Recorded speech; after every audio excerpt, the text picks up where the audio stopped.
guys, welcome back. This is Rahul. So in this video we will learn about custom commands, how to create custom commands and how to use them. So we need to create custom commands in this file command.js file, which is available in the support folder. So some examples are given here, like if you want to add a new custom command, how to do it, and if you want to overwrite a particular command, how to do it. Okay, so first we will see the example of login custom command. So I'm just using this syntax. Within this dotted line, we have to write our logic, our code to log in into the application. So this is the login keyword within the double quotes will be the command name, and email and password are two parameters which we need to pass while executing this command. So in this example, like we are using email field, password field and the click button to log in into the application. So if I use this code in that function and call that command from here, we should be able to execute the program. We should be able to execute our test case. I'll just cut it and paste it here. And within the type command, I can just change it to email and password. So these are the values which will be coming when we will call the login command. So this is ready. Now we just need to call the login command from our test case and pass the values. So we can directly use it. We just need to type cy.login. So that command we can directly use it. We need to pass two parameters. One is the email and other is the password. Okay, so in the last video we learned how to use fixtures. So I'm using this data variable to get the value from the user.json file which is available in the fixtures folder. So data.username and data.password, these are the two parameters which we are passing to the custom command. So Cypress runner is already running. I'll just save the test case and run this particular spec file. This is xpath, this is xpath demo spec file.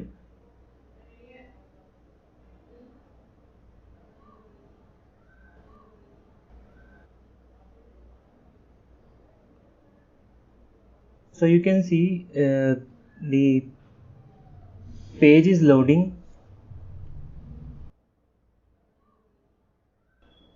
Page is completely loaded now. Now it will try to click on the sign in button.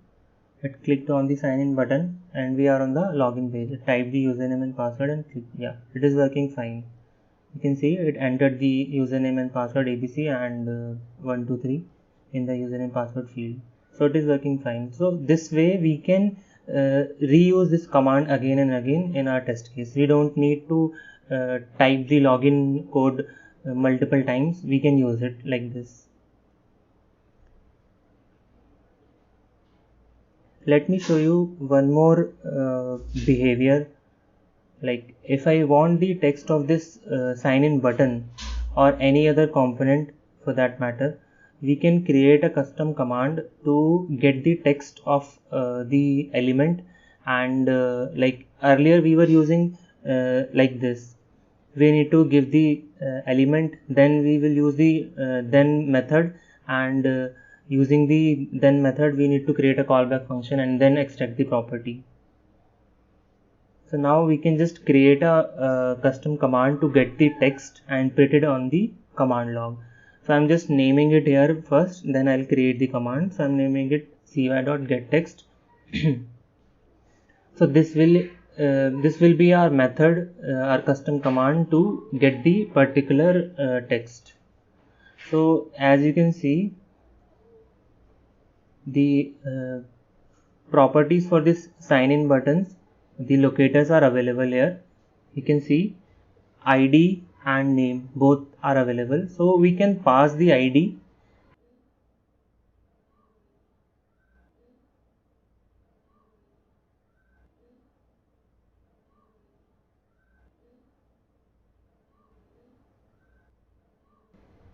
within the custom command we can use this id to extract the text.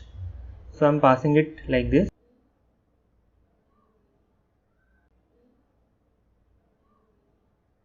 And I'll create a custom command here and name it getText, and we'll try to extract the text. Need to change the name here to getText.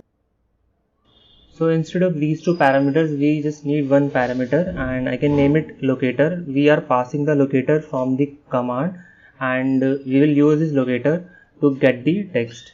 So we know we can just use cy.get and pass this locator here. Similar, like we have used the .then method. So I'm using the then method. Within that we need to have one callback function, and the callback function will have one argument. So we can just say $el dot text. Text is basically it will extract the property.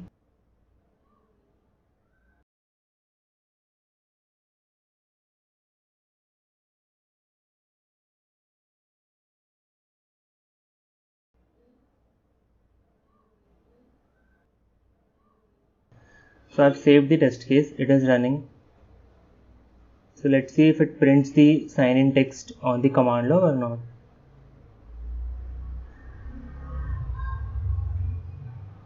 As you can see, this sign in text is printed here, the text of the button. So this way we can print the text of any particular element.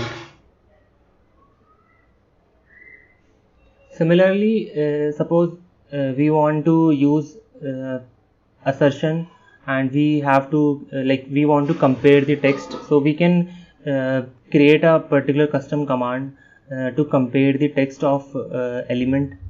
In this case, we are asserting that the error message should be this. So we have to write a particular piece of code. So we can create our own simple custom command to use, and we can use it as per our need. So we can just create the command, and it will be similar to this one only. We just need to add the assertion as well. So I can create one more custom command, but it will accept two parameters. I am changing the name to compare text, and we need the actual and the expected result. So actual we can get from the text property, but to have the expected result we need to pass it with the method. When we are calling the command, we need to pass the expected result as well. So it will have one more parameter. As per your understanding, you can name it anything. So I'm just asserting it expect el.text to equal, and we need to have the expected text. So here you can see I'm calling the compare text method, and I'll pass the locator. Suppose I can pass the locator here, the id, and the second parameter, the expectation, what should be the expected text. So I can just pass sign in, and we will store this value in the second parameter. We will create a second parameter here.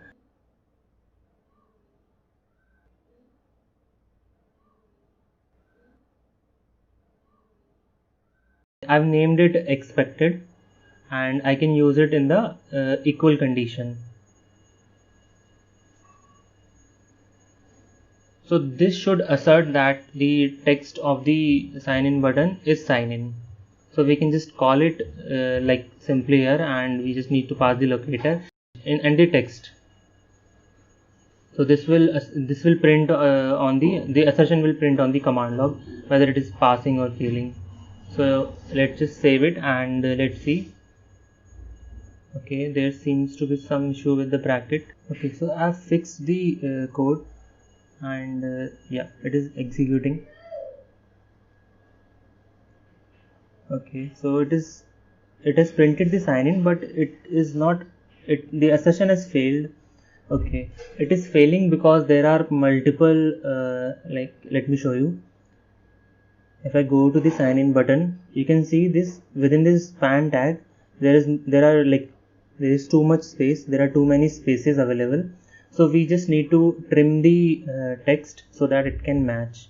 So with the text we can just use trim, so it will remove the space on the left and the right side.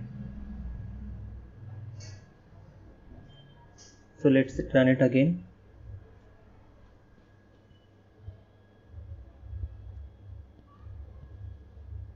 So now you can see the sign-in text is equal to sign-in text. The assertion is passed. So we can use assertions this way also.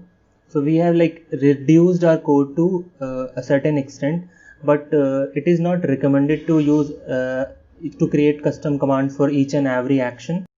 There needs to be a precise ratio, how many custom commands are there and how much code is available within your file.